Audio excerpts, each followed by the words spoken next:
हवाभूत पर में आप सभी का स्वागत है। E20 का मुद्दा आप देख रहे होंगे कि बिल्कुल काफ़ी लगभग सारे लोग इस पे बात कर रहे हैं। तो इससे संबंधित मेरा भी टेक है कि E20 फ्यूचर में विनर होगा। सरकार को टाइम देना चाहिए। जो E20 अनुकूल और कंपैटिबल व्हीकल हैं उसको रोड पे आने दे, उसके बाद फाइनल डिसीजन ले और इसको एक फेज वाइज मैनर में इम्प्लीमेंट करे, ना कि जल्दीबाजी से, जिससे कि कंज्यूमर्स के बीच में कोई कन्फ्यूजन हो। अब इस E20 के कॉन्टेक्स्ट में जितने बातें हो रही हैं और कई सारे लोग एक्सपर्ट बने हुए हैं, साइंटिस्ट बने हुए हैं, तो उसको समझने के लिए तीन मेजर क्रॉप का जो से संबंधित जो इन्फॉर्मेशन है उसको समझने की आवश्यकता है। तीन मेजर क्रॉप कौन सा है? राइस है, शुगर केन है और मेज है। थंब रूल क्या बोलता है? अगर कोई बिजनेस सेटअप करते हैं, कोई भी आप करें, हम मैं करूं, तो एक पहला क्वेश्चन आता है कि availability of raw material, locally वो अवेलेबल है कि नहीं। तो उस कॉन्टेक्स्ट से इसको एनालिसिस किया जाए तो सरकार का डिसीजन सही लगता है, क्योंकि इंडिया के पास राइस भी है, मेज़ भी है, शुगर केन भी है। शुगर केन प्रोडक्शन में नंबर 2 पे है, मेज़ में शायद 5वें या 6ठे पोजीशन पे है और राइस प्रोडक्शन में नंबर 1 पे है। तो रॉ मटेरियल की कोई कमी नहीं है, तो यहाँ सरकार का डिसीजन सही लगता है। दूसरा, कई लोग इसको green house gas emission, water footprint से जोड़ के देख रहे हैं कि जो राइस है, शुगर केन है, मेज है, ये वाटर इंटेंसिव क्रॉप्स हैं। नो डाउट, इसमें कोई गलत नहीं है। लेकिन ये बोल देना कि इसमें 10,000 लीटर या इससे ज़्यादा लग रहा है इस इथेनॉल, 1 लीटर इथेनॉल बनाने में, तो ये इसमें भी सच्चाई नहीं है। यहाँ एक छोटा सा कैच है। अब आइए इन दोनों पैरामीटर पे, ग्रीन हाउस गैस एमिशन और वाटर फुटप्रिंट पे, इन तीनों क्रॉप्स का रैंकिंग कर देते हैं। तो सबसे ज़्यादा वाटर इंटेंसिव कौन है? तो सबसे ज़्यादा वाटर इंटेंसिव है rice, then sugar cane, then maize. और ग्रीन हाउस गैस इमिशन की बात करें GHG के टर्म में, तो सबसे ज़्यादा नंबर 1 पे आएगा राइस, क्योंकि वो मीथेन रिलीज करता है।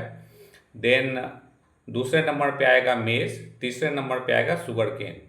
मेज और शुगर केन चूँकि केमिकल फर्टिलाइजर बेस्ड क्रॉप हैं, तो इसमें भी N2 नाइट्रस ऑक्साइड रिलीज होता है। तो आप ये समझ गए होंगे कि हाँ, ये दोनों कंपोनेंट पे ये सच्चाई है अगर रैंकिंग की बात करें। फिर इसी से जुड़ा अगला प्रश्न आता है कि तब 1 लीटर प्योर पेट्रोल और 1 लीटर इथेनॉल कौन सही होगा? इंडियन कॉन्टेक्स्ट में या एनवायरनमेंट को देख ले, एयर क्वालिटी को देख लें। दिल्ली में जैसे हर साल एयर क्वालिटी को लेकर चर्चा होती है, केसेस सुप्रीम कोर्ट में जाते हैं, तो वैसे बहुत सारे सिटी, तो उसको ध्यान में रख के कौन सा सही होगा। तो इसमें नेक्स्ट पॉइंट है, जो इंडस्ट्रियल प्रोसेस में जो ग्रीन हाउस गैस इमिशन होता है, इसको लोग छुपा रहे हैं। जो साइंटिस्ट ये नहीं बोले, प्योर पेट्रोल और इथेनॉल की अब बात कर लेते हैं। अगर प्योर पेट्रोल का इंडस्ट्रियल प्रोसेस होता है तो उसमें 3 kg कार्बन डाइऑक्साइड इक्विवेलेंट इसका कंट्रीब्यूशन है, ग्रीन हाउस गैस इमिशन की बात करें तो। और E20 की बात करें तो 1.8 kg कार्बन डाइऑक्साइड इक्विवेलेंट के इक्वल होता है। तो यहाँ पे काफ़ी लगभग 30-40% का कमी दिखता है इथेनॉल में, E20 में। तो यहाँ पे ये विनर दिख रहा है। दूसरा एक और पॉइंट है इन तीनों क्रॉप से रिलेटेड, जो इथेनॉल प्रोड्यूसिंग में हेल्प कर, जो एज अ रॉ मटेरियल काम कर रहा है।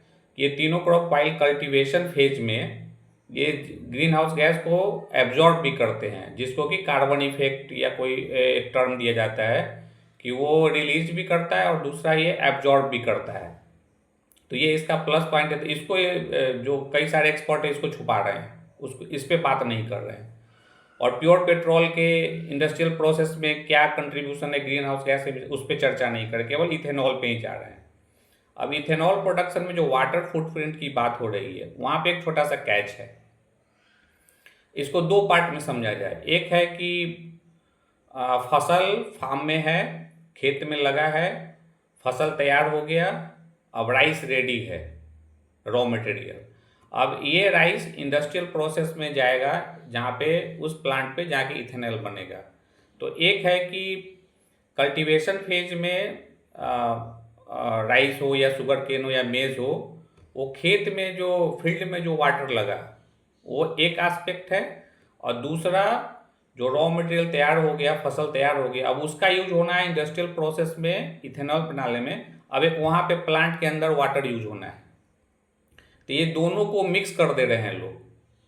इंडस्ट्रियल प्रोसेस जहाँ पे इथेनॉल बन रहा है प्लांट के अंदर, राइस से बने या मेज से बने या शुगर केन से, तो वहाँ 10 लीटर से भी कम पानी की आवश्यकता है 1 लीटर इथेनॉल बनाने में। कई लोग तो बोल रहे हैं कि 3 से 5 लीटर ही आवश्यकता है। और जो एक ब्लैंकेट स्टेटमेंट दिया जा रहा है कि 10,000 लीटर पानी लगता है 1 लीटर इथेनॉल बनाने में, तो इससे एक तरह से मुझे लगता है कि कन्फ्यूजन भी क्रिएट हो रहा है और एक र्यूमर भी फैलाया जा रहा है।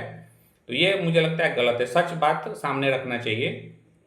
अगर इंडस्ट्रियल प्रोसेस की बात, तो आप प्योर पेट्रोल के इंडस्ट्रियल प्रोसेस पे भी बात कीजिए कि उसका कितना कंट्रीब्यूशन है इन्वायरमेंट को पोल्यूट करने में, तो उस पर नहीं चर्चा करें, उसको हाइड कर दे रहे हैं।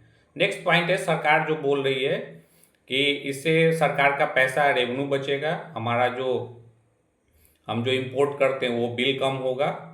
तो उस कॉन्टेक्स्ट में भी देखा जाए, एनर्जी सेक्टर में भारत को आत्मनिर्भर बनाना है। तो इन सारे पॉइंट को अगर देख के डिसीजन लिया जाए तो लगता है कि E20 वुड बी विनर, और ये भारत के लिए फ़ायदेमंद साबित होगा।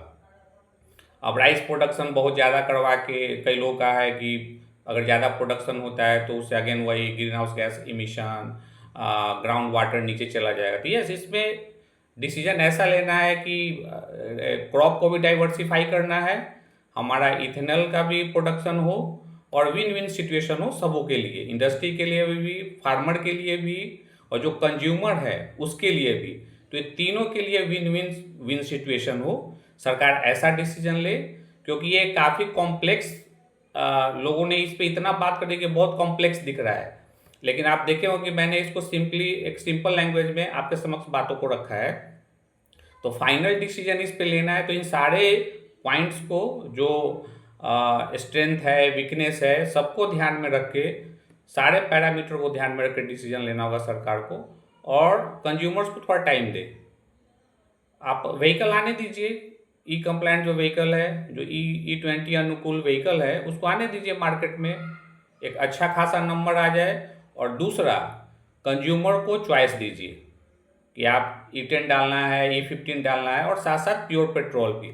तो ये एक जब फेज वाइज मैनर में जाएगा तो किसी को कोई परेशानी नहीं होगी, और लोग भी इसके सारे इक्वेशन को समझेंगे कि माइलेज कितना कमता है, रोड का नेटवर्क, रोड सही बना है तो इससे हमारा फ्यूल बच रहा है, 1-1 घंटे गाड़ी ज़्यादा चलती थी अब वो कम चल रहा है। तो ये सारा डायनेमिक्स इस पे काम करेगा, और लास्टली लोग इसको एक्सेप्ट भी करेंगे।